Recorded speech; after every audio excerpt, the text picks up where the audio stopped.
মাসে 3 বার বসে গেছে নাইলা নাইমের গাড়ির ব্যাটারি। আর সেই টেসলা মামারা যাকে ঘষা না দিলে যেন শান্ত হয় না। এবার নাইলা কি করবে? হ্যাঁ, শোনার মতোই আশ্চর্য। নিজের ভেরিফাইড ফেসবুক প্রোফাইলে এমনটাই লিখেছেন নাইলা নাইম। ক্যাপশনে অভিনেত্রী আরও লেখেন, গাড়ি বের করা যাচ্ছে না, ব্যাটারি রিকশার যন্ত্রণায়।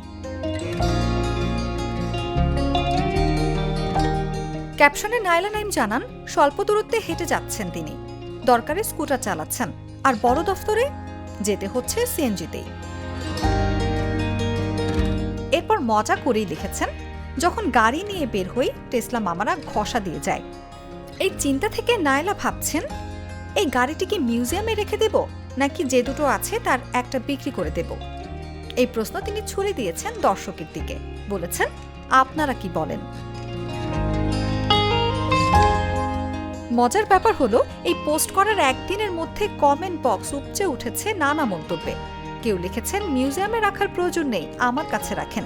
আবার কেউ বলছে, বিক্রি করে নতুন টেসলা নাও। কেউ বলছে, মিউজিয়ামে রাখো যাতে সবাই দেখতে পায়। আবার মন্তব্যকারীদের কেউ বলছেন, গাড়ি দুটো আছে এটা জানাইলেন, ব্র্যান্ডও কইতেন।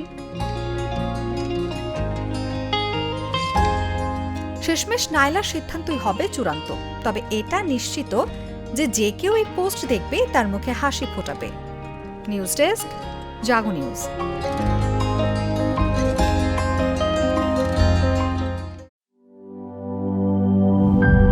গ্লিটারের টুইন লেমন ও অ্যান্টিব্যাকটেরিয়াল ফর্মুলা বাসনকে চকচকে জীবাণুমুক্ত করে আমাদের দেয় গ্লিটার গ্যারান্টি।